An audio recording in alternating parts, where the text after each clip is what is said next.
Les membres de la brigade Fantôme sont connus pour être un groupe de combattants d'une puissance et d'une dangerosité extrême. Chaque membre de l'araignée apporte une force au groupe grâce à son utilité, son intelligence ou sa puissance de combat. Et le personnage dont nous allons parler aujourd'hui fait l'éloge de cette dernière catégorie, disposant d'une force pure et d'un naine d'une puissance incommensurable. Salut à tous, c'est Hunter404 et aujourd'hui dans cet épisode, on va essayer d'évaluer la vraie puissance du naine de Uvogin.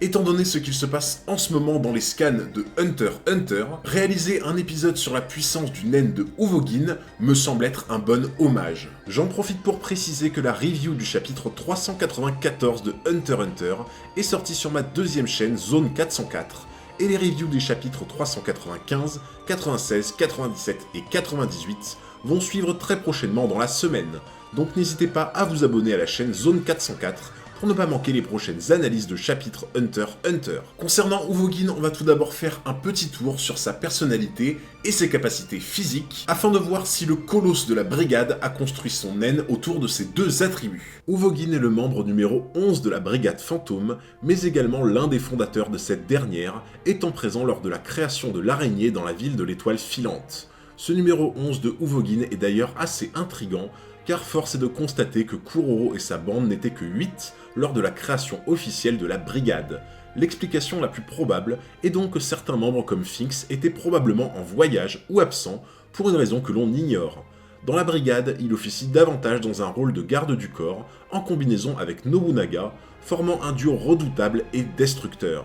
Il a d'ailleurs honte de l'avouer lui-même, mais il sait qu'il dispose d'une force encore plus grande lorsqu'il est en coopération avec quelqu'un, et donc lorsqu'il doit protéger un partenaire de combat.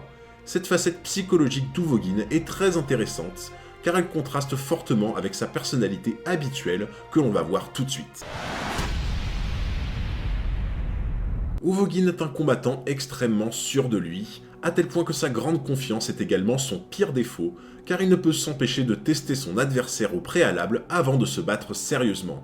Or, dans un manga comme Hunter x Hunter, on a pu voir au travers de personnages comme Meruem à quel point l'arrogance se révèle être un fléau, une faille qu'un adversaire stratège peut aisément exploiter en plein combat.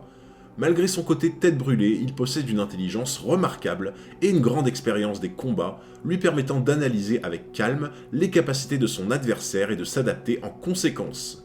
Il avait même réussi à surprendre un adversaire de la trempe de Kurapika et à troubler sa perception en usant habilement de son Zetsu couplé à un nuage de poussière.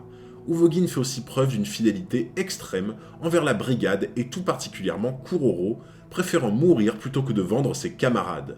Cette droiture qui ne témoigne qu'au sein de la brigade fait d'ailleurs honneur au côté pur et impétueux des membres du naine du renforcement comme Gon. Les capacités physiques pures d'Uvogin sont absolument inégalées au sein de la brigade Fantôme. Il possède la première place au classement du bras de fer de la brigade, devant Finks et Hisoka, ce qui fait de lui le membre le plus puissant en termes de force physique pure. Il arrive à soulever 4 hommes d'une seule main sans aucun effort, et un seul de ses coups de poing peut briser les os d'une personne en 1000 morceaux. Sa force brute est tellement grande qu'il est capable de se libérer d'anneaux en acier comme s'il s'agissait de carton, et cela alors qu'il était empoisonné et sans même utiliser le nen. Bien que la vitesse ne soit clairement pas son point fort, il fait preuve d'une agilité et d'une dextérité surprenante face à Kurapika, ce qui lui a permis d'approcher suffisamment pour lui briser le bras. Mais au-delà même de sa force physique incommensurable, le plus grand atout physique d'Uvogin demeure sa résistance à toute épreuve. Cette endurance physique monstrueuse en vient même au point de combler en partie ses lacunes en vitesse pure, car effectivement, Uvogin a-t-il vraiment besoin d'éviter les attaques ennemies s'il est capable de les encaisser sans problème.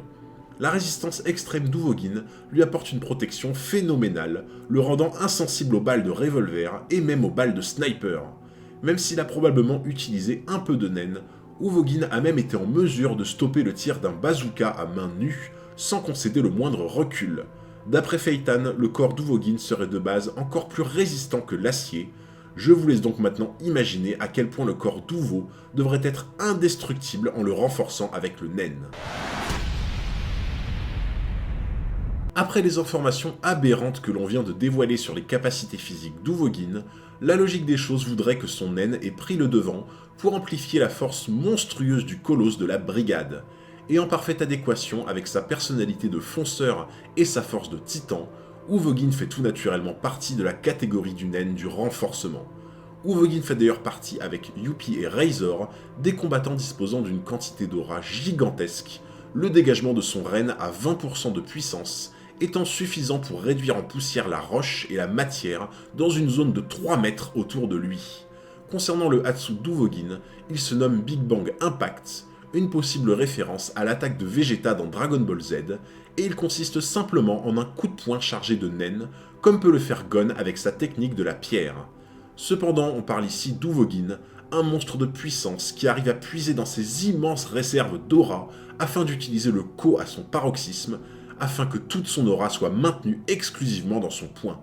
Il en résulte évidemment un coup dévastateur, d'une puissance telle qu'Uvogin arrive à briser complètement le sol dans un rayon de plus de 5 mètres, formant un immense cratère à son impact. Il paraît important de préciser que Mimizu, le ver de terre des bêtes de l'ombre, a été réduit en poussière par le Big Bang d'Uvogin alors qu'il était caché sous le sol et donc sans aucun contact direct avec son poing.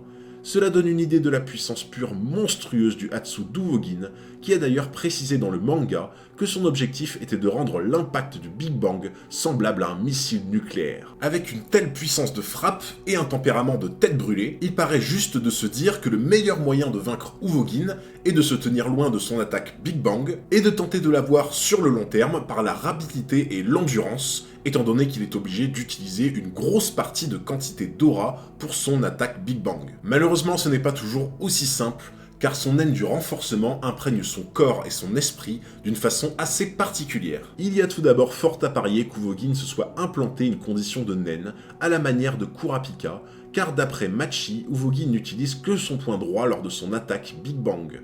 Cela reste une théorie, mais cela expliquerait en partie la puissance hallucinante de son Hatsu. Mais le plus surprenant dans le naine d'Uvogin, c'est que son aura renforce tellement son corps qu'il en devient capable de résister aux attaques ennemies même en étant grandement affaibli. Cela se voit tout de suite lorsque le sabre chargé de naine de Darzone s'est coupé en deux au contact de la peau d'Uvogin, et cela alors que le corps du colosse était déjà empoisonné par plusieurs substances mortelles. En plus de protéger son corps des toxines et autres poisons, le naine du renforcement extrême d'Uvogin lui procure une récupération optimale, ce qui revient à dire que même dans un état critique, Uvogin reste très puissant et très dangereux. En effet, même en restant simplement assis et paralysé par le poison, Uvogin n'a laissé aucune chance aux 3 bêtes de l'ombre et n'a eu besoin d'utiliser que sa bouche pour les éliminer. On avait déjà vu que Uvogin possédait de bonnes facultés d'analyse et d'improvisation en plein combat, qui lui ont d'ailleurs été utiles face aux bêtes de l'ombre, mais là où Uvogin est fort, c'est qu'il arrive à rester parfaitement lucide malgré le poison ou la douleur, un peu à la manière d'un Hisoka.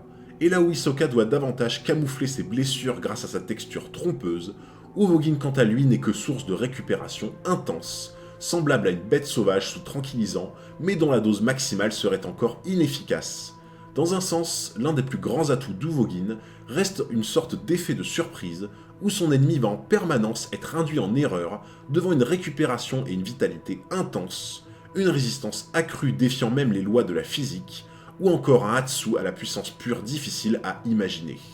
Uvogin est donc le personnage de Hunter x Hunter, représentant le mieux le concept de limite infinie de l'être humain sur l'aspect physique, mental et de puissance pure du naine. C'est la fin de cette vidéo, j'espère grave qu'elle vous a plu. Si c'est le cas, n'hésitez pas à lâcher un gros pouce bleu, un commentaire, mais surtout n'oubliez pas de vous abonner juste ici pour ne pas manquer les futurs épisodes sur la chaîne. Merci à tous pour votre force, c'était Hunter404 et je vous dis à très bientôt pour un nouveau combat.